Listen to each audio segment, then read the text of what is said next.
Welcome back, insufferable gaming fans. Your old pal Rosser here. You know, I just got done with Monster Party, and that was a pretty cool Halloween thing to do. But you know what my fans have been asking for? If you're seeing this intro screen, you know the answer.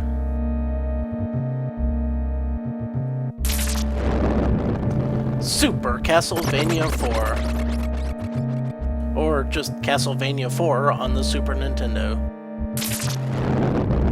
I have had a lot of requests for this, not the least of which was from Mr. Vlad Tepish, and I assure you that I did get your letters, and I appreciated them a whole lot. But YouTube's been really weird, and it's been hard to answer anything or even find anything. And that goes for all of you who have been emailing me lately. At least 3 of you have asked for this one. So this one will be done. For those of you who are not familiar with this particular game, it is, I don't want to say the best Castlevania remake, although it is probably the best Castlevania remake except for the ones that came after. But they're not really considered Castlevania remakes, but they're kind of reboots, and there's a lot of weirdness. Anyway, it's a really, really good Castlevania game. How good is it? Well, it's like the first game, but better. And it's on a Nintendo system. And Dracula has revived many times. But by God, I've got a man from Europe with a whip, and he's got something to say about that. He's a damn Belmont. Belmonts don't back down. You know, I've never told this story in one of my videos before, but my very first and very favorite pen and paper RPG character, Ralph Del Monte, was tangentially based off of Trevor Belmont from Castlevania 3. See, his Japanese name was Ralph, and of course Belmont is just one letter off from Del Monte, which is a company that cans beans here in America. I can only assume that they have an overseas presence, but I have no idea. Incidentally, please do not send me Del Monte canned products from other countries. Or do, either way. Who am I kidding? I'll probably eat them. So, one of the things from old games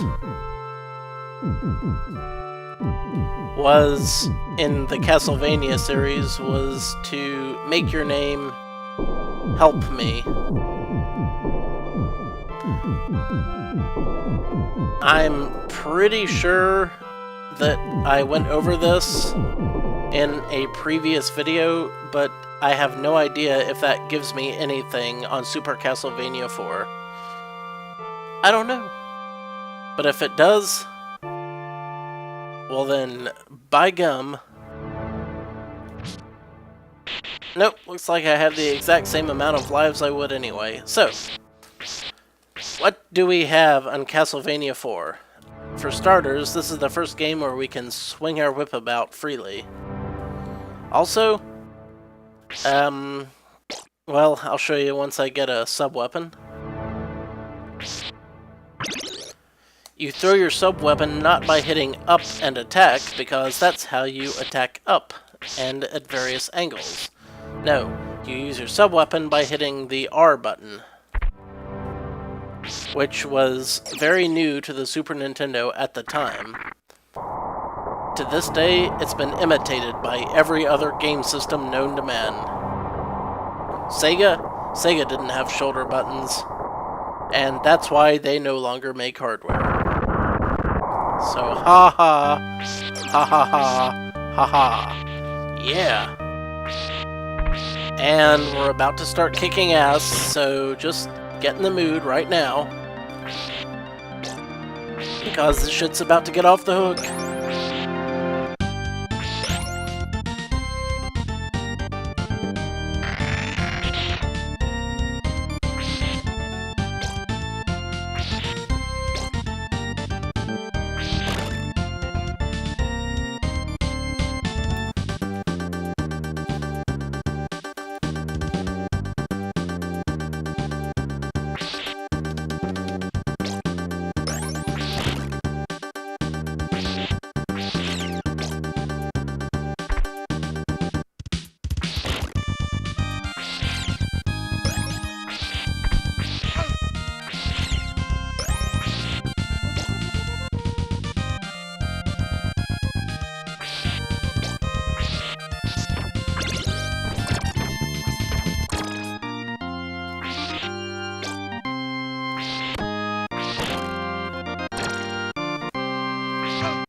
Yeah, wall meat! Not to be confused with Walmart.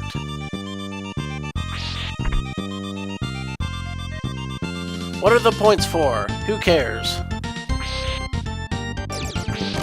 We'll collect them all the same. Let's just dangle that whip. Dangle that whip. The Ross Lane story. Starring John Holmes. Also starring Don Knotts. Coming this fall to a disrespectable theater near you.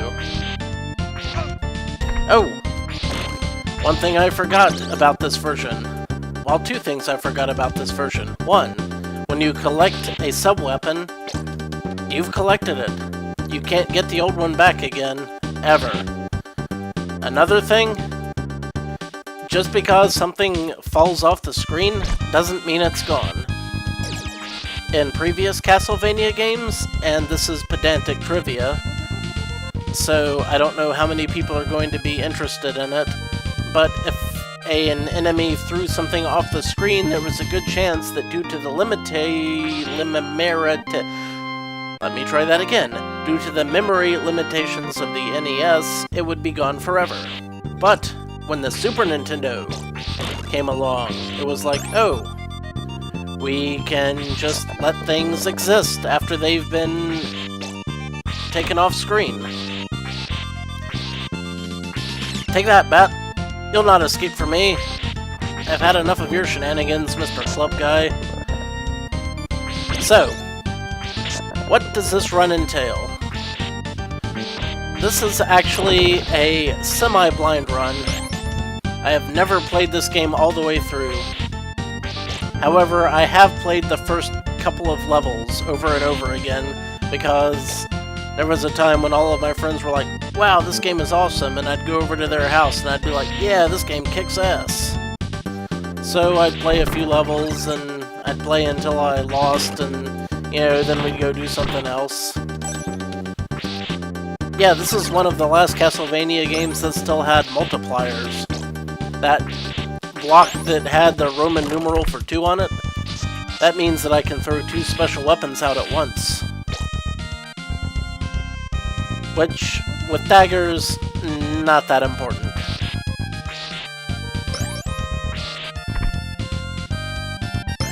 With stuff like boomerangs, then we're talking. God, I love that music. Holy water.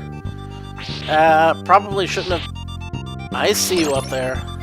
Snake chandelier. Snake-delier. I almost didn't see it.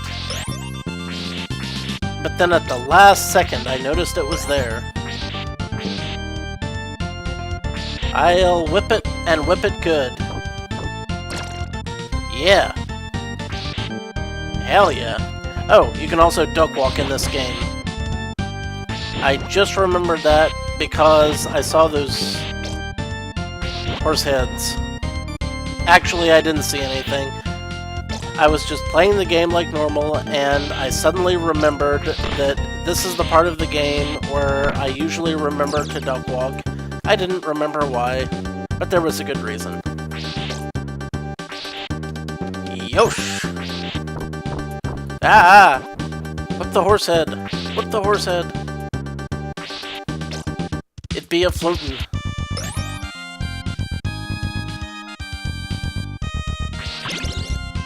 God, I love classic CastleVania games. Now, here we have things that if I jump on them, they will flip over and drop me into the abyss. And we also have those goddamn Medusa heads. And if anyone's been paying attention, then they know that Medusa heads are my most hated enemy. Also, oh, it's a good thing I had the Tallahassee toehold on that block, or that thing would have dropped me into the void. But yeah, I hate Don't know how I managed to stay upright. Now we have ghosts. Which, as is the case in all CastleVania games, take more hits than you'd expect before they freaking die. Oh no!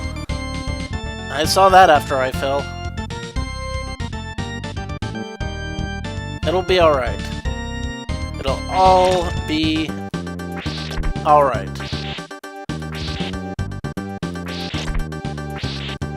All is well, and all is well, and all manner of things will be well. This might not be so well. Yes, I have seen this boss before. This is Sir Rodan, I want to say. And surprisingly, it is actually easier than you'd expect a CastleVania boss to be. But don't worry, because this game's gonna get a lot harder later. Whoa! Yeah, that's badass. It's like the Skull Knight from Castlevania 3, but on a horse, and tracks your movements. Ah, didn't get to do a good pose, but I'm still kind of learning the movements here. So, that's level 1, and now that I've done level 1, I am morally obligated to finish the rest of this game before Halloween. So that was my secret plan. My secret plan was to start this game,